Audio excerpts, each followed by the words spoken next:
Welcome to today's show. I'm your host, Reed Stone. Below me is my co-host, Bob Foley. And alongside me, to my right, is John Comer, our guest today for today's episode. John's a financial advisor and certified financial planner with McNellis and Asato in Bloomington, Minnesota. He enjoys teaching CFP candidates retirement planning and employee benefits, and also volunteering with the Financial Planning Association. John's direct work in coordinating advisor support of financial capability training earned him the FPA Heart of Financial Planning Award. Through his work with the FPA, John met and formed a working group to explore longevity planning. Representatives of the Minnesota Department of Commerce, AARP Minnesota, the Minnesota Elder Justice Center, and the University of Minnesota College of Education and Human Development joined John in developing a process that helps clients plan for their 100-plus year life. John, along with two other authors, recently wrote the book, Join the Longevity Revolution, to help financial advisors and their clients plan for an extended life in retirement. The title of the book and the topics within the book will be the focus of our episode today. Welcome, John. Thanks for joining us. Thanks for having me. It's a pleasure to be here. Yeah. Well, it's such a great topic. John, you and I have known each other for quite a number of years now. I've leaned on John a couple of times as I've made career changes in the industry because John is so plugged in within the Financial Planning Association here in the Twin Cities. So when he told me that he was part of a book on longevity planning, I was so excited to wait until it came out. Finally got my hands on it, read the book. It's a great topic. I really like that the topic is geared towards, and the book is geared towards not only end clients, but towards financial advisors. And we'll talk a little bit more about that, but let's jump into the questions, John. So I'm always curious when a project like a book comes up, how people get involved in it, because it's a very, very long process to write a book like this. So how did the three of you come together to write the book, and how did you get involved in this project? Well, it started with Dr. James Gamboni, Jim Gamboni. He wrote a book in 2000 that was called Refirement, A Guide to Midlife and Beyond. And it's now the latest edition, has a slightly different name. It's called Refire Your Life. That book was pretty much the same topics we're talking about here, is how can you look at the things that you've been doing in your life, think about them thoughtfully, plan out some activities, and figure out a way to re-energize your life. Brad Jensen read the book and met Jim at a presentation that Jim was doing, and they got to talking. Jim said, I'd like to update the book, and I'd like to add a financial advisor's perspective to it. Brad's a CFP and multiple other designations to help him work with his clients. And so the two of them started writing the book. The main thing that they wanted to address was how to flourish as you age. There's an awful lot of work out there about how you decay, how things are going to happen as you age. How can we support you despite your infirmity? And we know lots of people who have actually flourished as they age. People in their 80s, 90s, hundreds, living an active life. And we wanted to help people to do that. I joined the team a couple of years ago because even though the focus is not on that, I had done some work in how to plan so that if you do run into some of those obstacles, here's some ways to get over them. Let's think about what you might do to allow you to live in your home longer if you start having some issues with movement. How can you have people to support you if you need help in various ways? And so they asked me to help and bring some of those aspects to the book. And the whole purpose of the book is to summarize some of the key elements of flourishing and provide a framework to intentionally create your holistic personal financial plan, personal longevity plan. Yep. So the subtitle of the book, John, is A Guide for Financial Advisors and Their Clients, which again, I found interesting when I read the book, because there is studies on this topic that different organizations have written about. So AgeWave and Stanford Center for Longevity and MIT AgeLab, just to name a few. They do a lot of research on this topic, but I have not seen a lot of books that really are geared towards a financial advisor that a financial advisor can use with their clients. So why did the authors feel like, when you were writing the book, why did you feel like it was important to create a book on this topic that was kind of geared for financial advisors that they could use with their clients?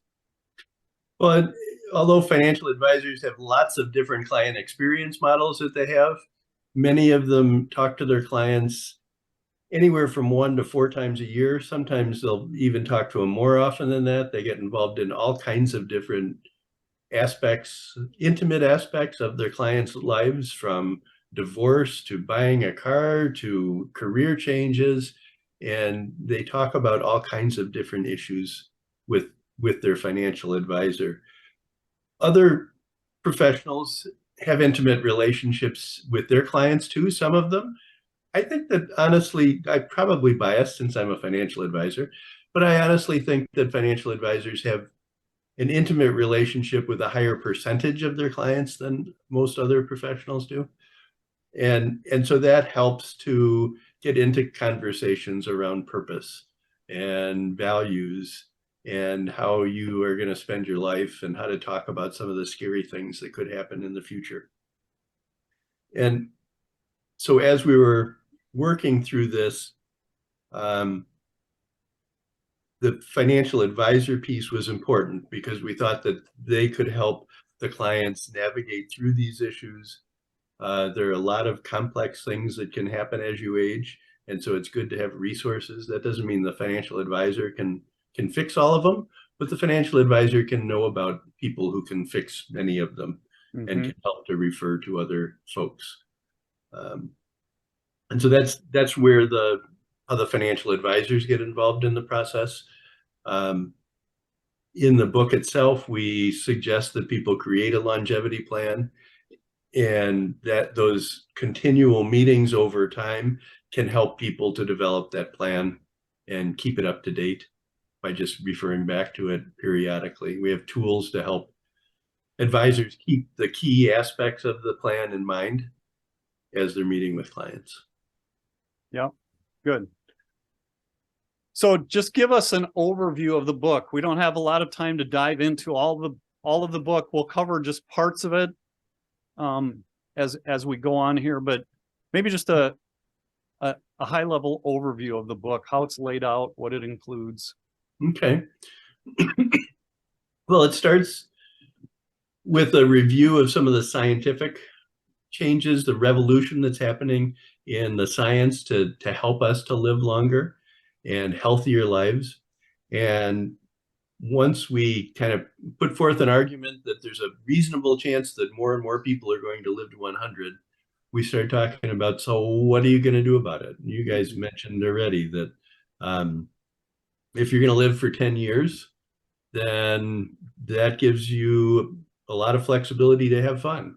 If you're going to live for 30 years, do you really want to be sitting on a porch rocking for 30 years? And that's the only activity that you have going on, or golfing every day. I recognize that Tiger Woods has probably played golf every day for 30 years, but most of us don't have that kind of love of golf that we're going to want to do that every year, every day. So we get talking about that, and then how do we deal with that? And we talk about your values and your purpose, talk about how to live a healthy lifestyle.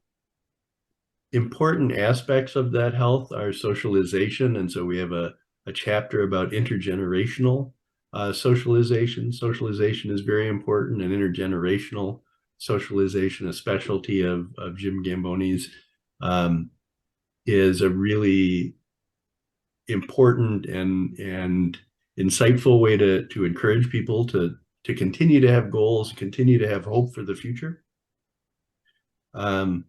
We talk about that goal setting and how those things are going to be important to you as you walk through. And then the last chapter is a way to pull the pieces together and actually create a longevity plan that's personalized to you, your values, your purpose, your health plan, and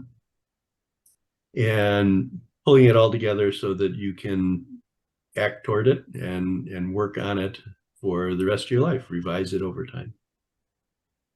So when you do all of that, at what point does your client recognize that this is some of the kinds of thought processes that need to go through their head about longevity? I think some of that, I think there are some clients who are going to be leaning toward it anyway. There are clients that now are saying, oh gosh, I hope I don't live X more years because I don't know what I would do at that time. Or they think about their parents or their grandparents who may not have been as healthy at 75 as 95-year-olds are now. And they get concerned about, do I want to live that way? The idea is that for most people, they're actually going to be healthy for longer. If there is infirmity, it's going to be about the same amount of time, but it's going to be later on in life. And so they'll have the opportunity to do some things with that time. So one of the things, the book has only been out a little while. We've developed a seminar to help advisors work with their clients to go through it. And I'm going through that seminar with my clients right now. And we've got a number of clients who are interested in exploring the idea. And as we're going through it, they're engaged and interested in the process. There are lots of people who, I think the latest phrase is flunk retirement. I went out there, I got bored, I needed to do something, and then they just do something. And so this is more of a thoughtful process to help them figure out what that something ought to be and make it a little bit more likely that will be what they actually want to do. The interesting thing is many times what happens, it's not the individual that approaches us when we start to talk about, what this purpose is. It's really their children that approach us and ask if we can help fix them or get them on the right track. Like we have a bunch of juvenile delinquents out there once you turn over 65 years old. Have you found that in some of your work? I have not. I have found children who have spent some time saying, how can we get this person safe? Yeah. But not so much talking about their elderly delinquents. I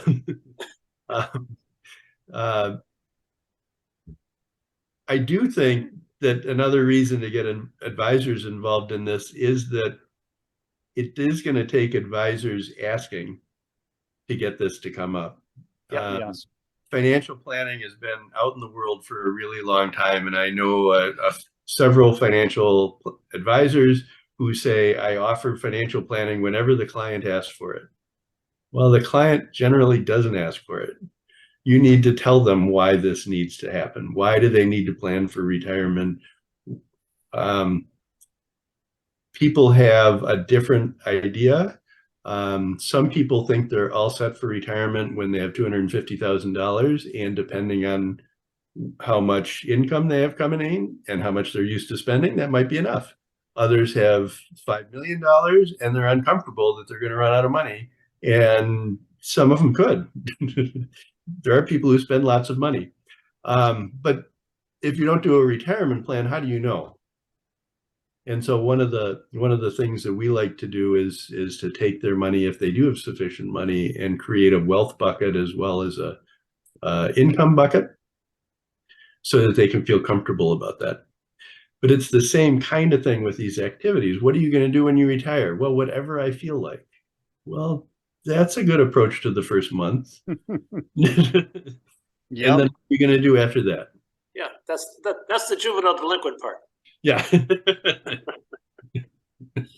Right. And I think you made a good point, John, is that I don't think a lot of clients bring this up on their own. Somebody else needs to bring it up to them. And I feel like the financial advisor, again, being in that position like you talked about, where the client will share some of these things, if the topic is broached with the client and you can explain it from your position as guiding clients, and you can share with them that, hey, from my experience, the most successful retirees have thought about these topics and Right. they've made a good transition into retirement. And, they've been able to figure out what their purpose is. They've been able to, plan for their health, all of these sorts of things. Bob, what I've seen on the side is it's one of the spouses coming to me, and usually the female spouse coming and saying, hey, my husband's going to retire and he hasn't thought about what he's going to do. Can you help him? So that's where I've personally seen it, is one spouse kind of stepping in for the other spouse and saying, this isn't going to work for them. Can you help them? So. Right. My home has been my home for a really long time, and he's been at work. Right. I don't want him there disturbing my day. Yep. Right. And then he gets all upset because he felt that he was going to go out to lunch with her, or whoever, every day. And all of a sudden he's told that, no, that's not the case. And he's hurt by it. So what he does is he decides to go out to lunch by himself every day, and he ends up with this new therapist called the bartender. That has happened, yes. Yeah. So John, tell us a little bit more about the longevity revolution. And in the book, I think the way that it's explained is there's a scientific piece of it, there's a cultural piece, and there's a financial piece, is I think the way it's broken down. So just give us a little more framework on the longevity revolution and why that's kind of happening now, why the topic is catching the attention of people a little bit more than it has in the past. Well, and some of these pieces you mentioned, Ken Dykewald earlier, and Ken has been working in this field for what, 40 years more, maybe even at least. Yeah. So that's one of the reasons is this isn't a brand new topic, but there are some things that are coming together, because when Ken started, the Stanford Center didn't exist. And when he started, MIT's Age Lab didn't exist. And so these more and more people are recognizing that there are issues that need to be addressed, and we need to figure out how to address these issues. Harvard did a longevity study that started in the 40s and ran through the 2010s and studied people's behavior. And prior to that, there wasn't a whole lot of information out there about human development as they age. When you hit 25, your brain was formed and you're done. And recognizing through the Harvard study that people continue to develop, continue to learn new things, their personality changed, things continued as they aged. And so lately, that scientific revolution, some of it is that work, some of it is also gene splicing. Before we knew it was in your genes, it was difficult to figure out how we could maybe adapt them. And now we can turn genes off. We can turn genes on. We can change genes. We aren't doing a lot with that today, but we're experimenting with it to try and figure out how to help get rid of genes that cause us to have the bad parts of aging happen to us.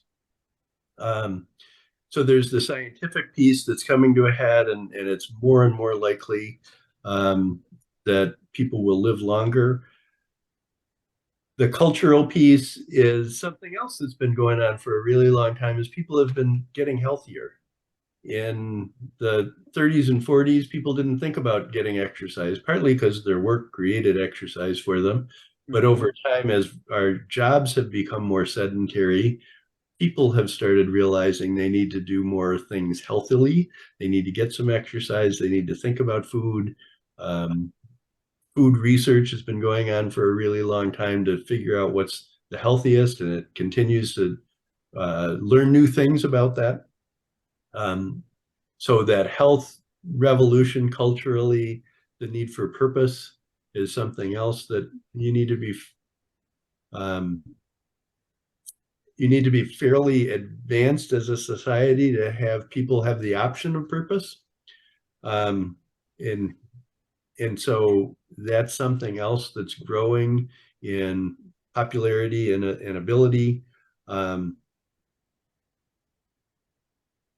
We're learning more about people's socialization. So one of the things that Harvard study pointed out is that it's more the relationships that allow you to live longer. It's not, I mean, food is good, exercise is good, but if you don't have strong human relationships, then you're unlikely to live a long and healthy life. Yeah. So those kinds of pieces all coming together create some of the cultural changes. And then the financial revolution is the recognition that, unfortunately, in the United States, most people haven't done enough for retirement. They haven't prepared financially for an 80-year life. And so for them to move on to a 100-year life is difficult. Most of my clients, when I go from my typical 95-year-old life to a 100-year life, they're fine because we've got something in there anyway. And they're coming to me in part because they have some assets to manage in the first place. But the average person isn't saving enough to be able to continue to 100 years. And so there's a revolution that needs to happen there in terms of your ability to finance your life as you move along. In the book, we talk a lot about working longer to help with that process. Mm-hmm. If you work an extra year, that's another year of savings. That's a year that you don't have to fund from your retirement funds. And it creates those social connections and that purpose that you will help you to live longer too.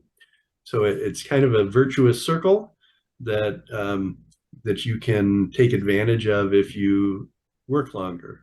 Now, I want to caution that doesn't mean if you hate your job, you should do it anyway.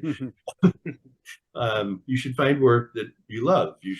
Part of the purpose is finding work that you love, finding things that you would enjoy doing for a little longer, as you can save more, spend less of your retirement funds, let your retirement funds grow a little longer, and continue to have those social connections. What other tips can you give us about longevity? How to make yourself live longer, you mean? Yeah. So there are a number in the book. So socialization is important, having continual connections.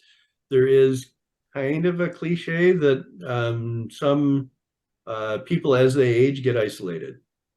And if they don't have relatives nearby and their friends move away or pass on, then it's difficult for them to make new friends.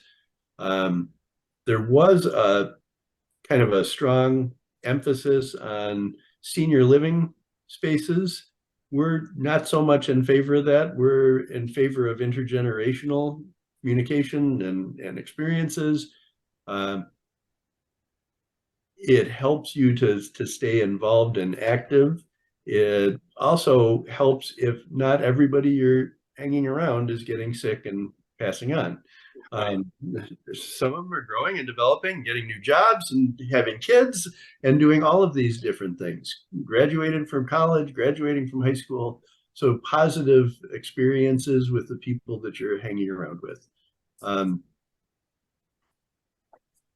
We talk a little bit about food. There aren't any real exciting new ideas in the food section that we uncover, but Dan Buettner wrote a book on Blue Zone diet that we like and try and incorporate in some of the things that we're doing as we age.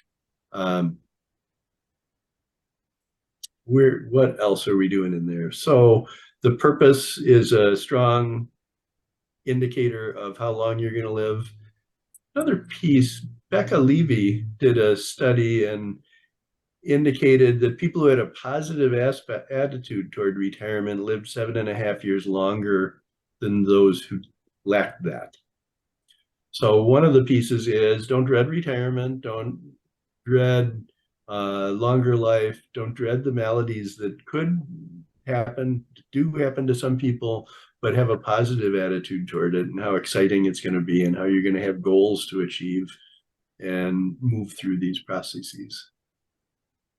And a big part of that, John, is to do the planning beforehand, because that will alleviate a lot of the stress. That gives you a vision of what your retirement's going to be. So I think that's kind of the takeaway from that, is to spend some time doing the planning up front so you don't get to retirement and run into these different challenges. One of the things that you guys pointed out in the book too that I think is really important for people to take away is the whole idea of longevity provides a lot of opportunity for us. So on the one hand, there's a huge amount of opportunity in living longer, living healthier, living with more purpose. But on the other hand, that longevity can also give us some challenges. So it's kind of balancing those two, that there's opportunity, but there's challenges that need to be planned for too. So I think that's a big takeaway. And you guys, again, pointed that out in the book, that both of those will occur when one is living longer. Right. And and with some of the scientific changes, with some of the purposeful living and healthful living, you can minimize some of those challenges.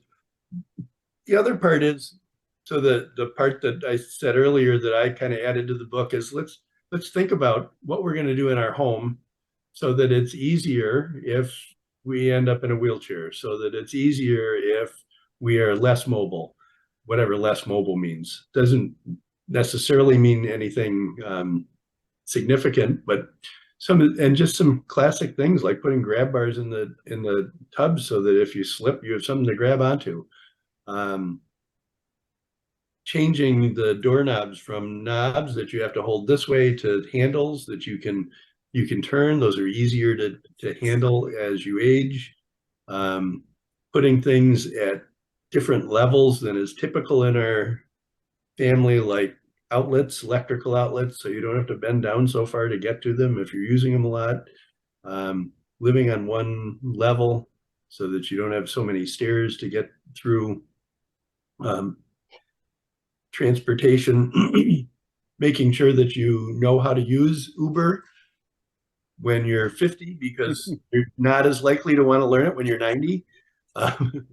So getting access to transportation if for some reason you can't drive anymore. One of the things that I thought was interesting several years ago when he was president, President Obama went to visit England, and Prince Philip was driving him around at the age of 97, I think.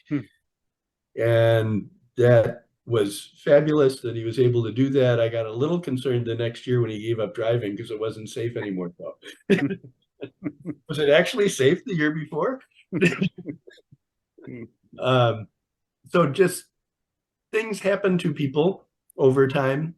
And if you anticipate them and you, instead of looking at them as, oh, I plan to do this, exactly this, if I can't do it exactly that way, I might as well give up, to, I can't do it that way. Well, what way can I do it? What are the things I can still do that I can take advantage of? In a section on wisdom in our book, we talk about intelligence quotient and emotional quotient and creativity quotient. And one that I was actually new, was added by Brad, was new to me, was the transition quotient. So your ability to change, to accept changes that have happened and to find a new path that gets you going in a different direction.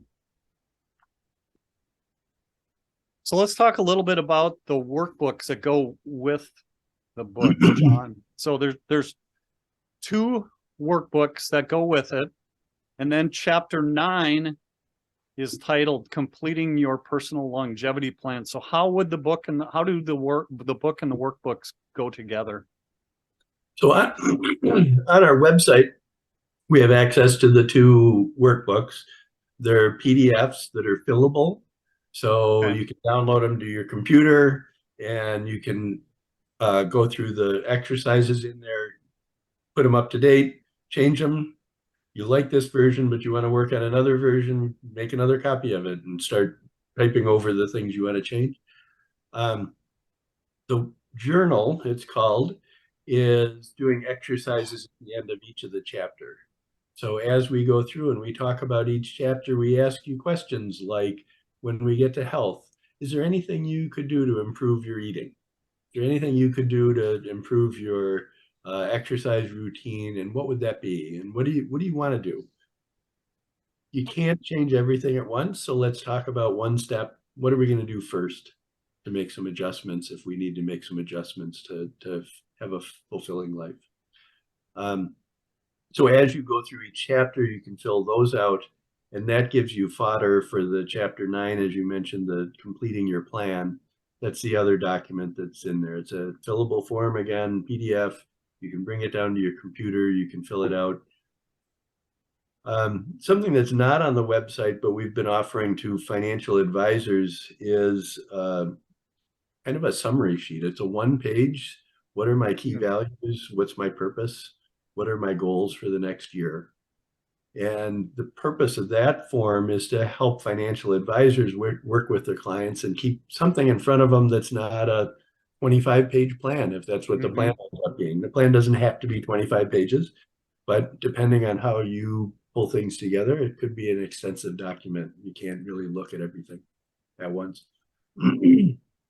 The plan also has space for up to 50 goals, and then asks you to take a look at those goals and say, well, which few are we going to do in the next 6 months or year?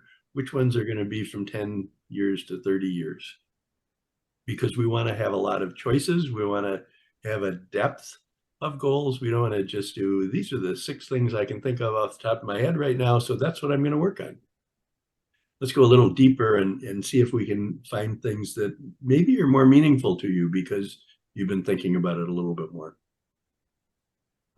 So that's where the workbooks come into play, is to help you develop your plan and keep a record of it. For financial advisors, again, also we've developed a seminar series that we're going through with advisors to show them how to do it with their clients. So one, you can do this yourself. You can sit down, read the book, fill out all the forms, and create your own longevity plan. You can do it with your advisor if that can help to motivate you and get you going and give you a little accountability as you're going through it. If advisors want to make it a little bit more efficient, they can do it with half a dozen of their clients at once. So run several clients through the program, work on some of the exercises during the seminars, and then other exercises are done in between seminars. There's actually 3 sessions of content. And then we want people to go away and finish up their plan and come back and talk about the finished plan and the success they had and what they learned from it. So those are some of the tools that we have to help the advisors and the end client put together something that's useful for them. Yeah, I think that's what's interesting about that, John, is that when the client goes through and creates this plan, now they can bring that back to you or their financial advisor, talk about these things that they want to do. Now they can see how their financial plan for retirement is supporting what they want to do in retirement. And I think that's a really good connection for both the clients to be able to see that, and for the financial advisor to be able to have conversations with their clients that aren't just about the assets in the portfolio or rebalancing or the performance or, you know, all of those things. It's talking about something else that's important to people, especially as they age into and through retirement. Right. And in there, particularly the goals section, can be all kinds of different things. From one of my goals is to write more for Rethinking 65. And so that has no real financial implications. It has time implications and that kind of thing. But another one is I want to go back to Ireland. That has some financial implications. Some people might want to go to school. That has financial implications, or start a new job. Depending on what it is that your goals are, you may want to plan for those, and you may want to look at some of the goals that are not just this year, but 5 years out and 10 years out. Are some of these big enough that I need to start planning for them financially now to get to them 5 years from now? Yep. And that's exactly with the work that Bob and I do, is we try to get people to think about these things before retirement, well before retirement, because like you said, many of these goals do require money. And if they can see that their goal is in sight, but they just need to save a little bit more, then they have time to make that plan. Right. And planning is easier for some people than others. I think there are, I mean, the person who says, when I retire, I'm going to do whatever I want to. Maybe they haven't been doing too much planning so far in their life.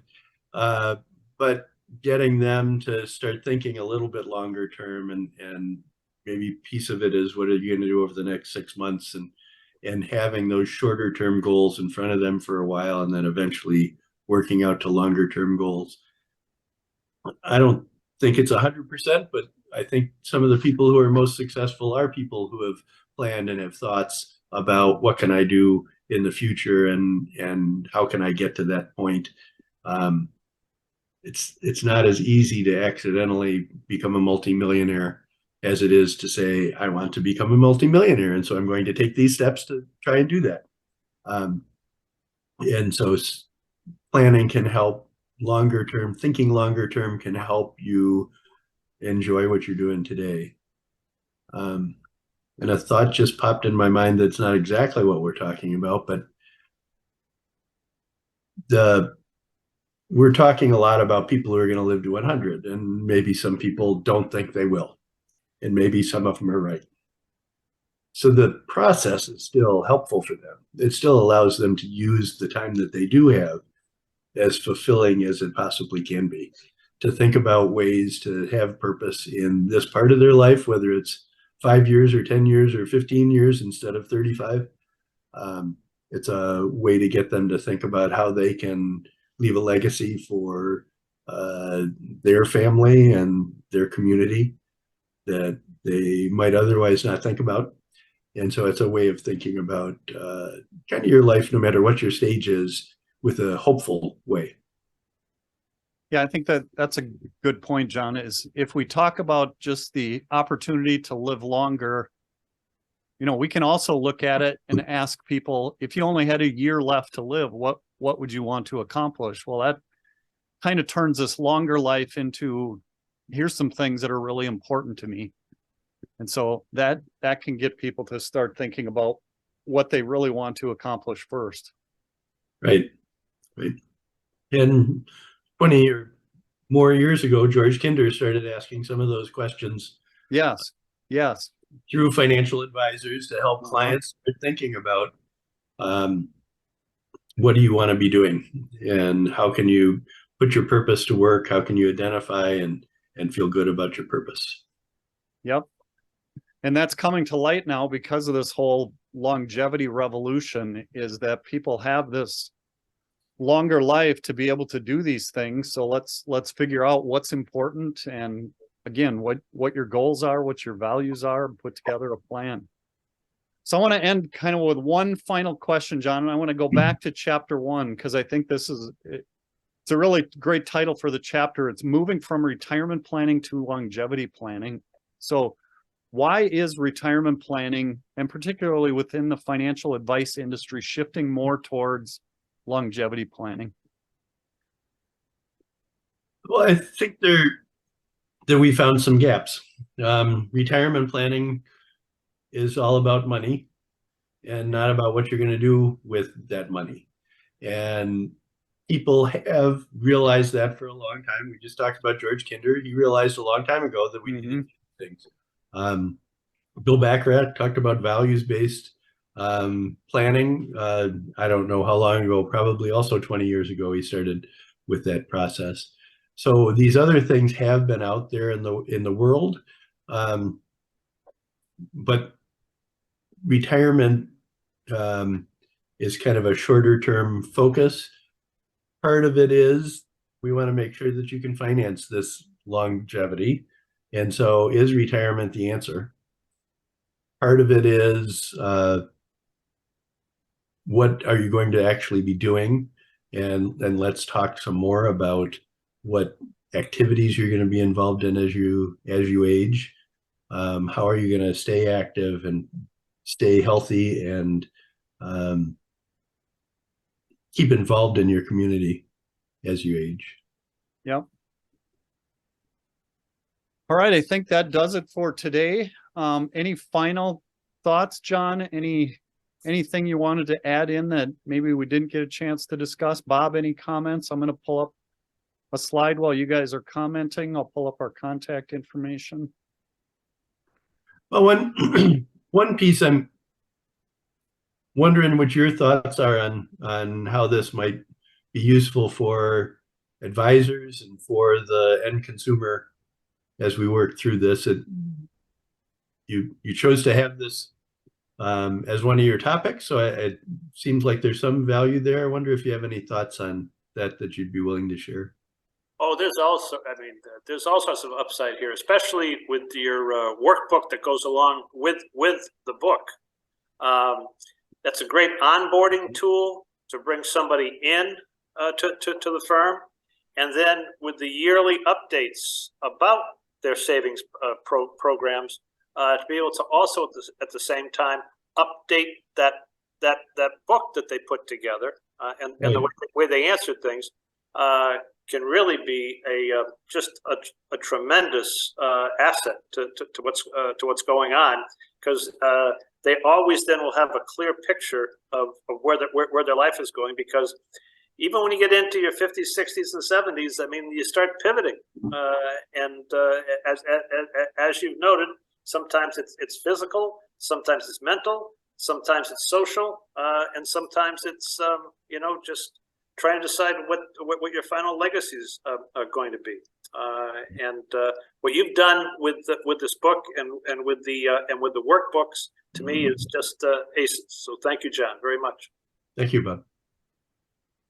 I think it brings a different level of conversation between the client and the advisor. And you can talk a lot about, with the planning through this book, a lot of these non-financial topics that help people create and can see what retirement can look like. I think that's, for a lot of people, that's the difficulty with retirement, is there's so much uncertainty surrounding either making that decision or sticking with that decision once it's made. And so if people are constantly working through this plan and revising it as they go through retirement, it changes the conversation between the client and the advisor, to me. And I think that creates a different relationship between the client and the advisor if they're working through this type of plan. And again, like I mentioned to you, a lot of this is similar, very similar to the work that Bob and I are doing on the non-financial side of retirement. And there's tremendous value for people to plan for this before it happens, and to be able to pivot and find the resources, understand, again, not only the opportunities, but the challenges that can happen during this longer life in retirement. And we talked before about getting people involved in this, and I think that's one of the ways to get people involved in these conversations. If somebody says they want to move when they retire someplace warm, instead of saying, well, let's look if you can afford it and have fun, that sounds like a great place to go play golf. You can talk to them about some other aspects of it, like, do you have friends there? Do you have family there that you can socialize with for the next 30 years? Have you been there to see what's going on there? As you're buying this new home or renting this condominium or whatever you're doing, have you looked to see if it has features that you can age in place? And is it an age-friendly environment? Advisors can help people think about some of those kinds of things, and they don't have to have the answers. They just have to have the questions for the client to figure out the answers to. And so they need to have a little bit of background to start to ask those questions. And many advisors have been doing it for years. Yeah. Yeah. And this makes it available to more advisors. Yep. All right. Let me jump back into the screen share just so we have viewers can have our contact information if they want to get a hold of you, John. Let me move this again.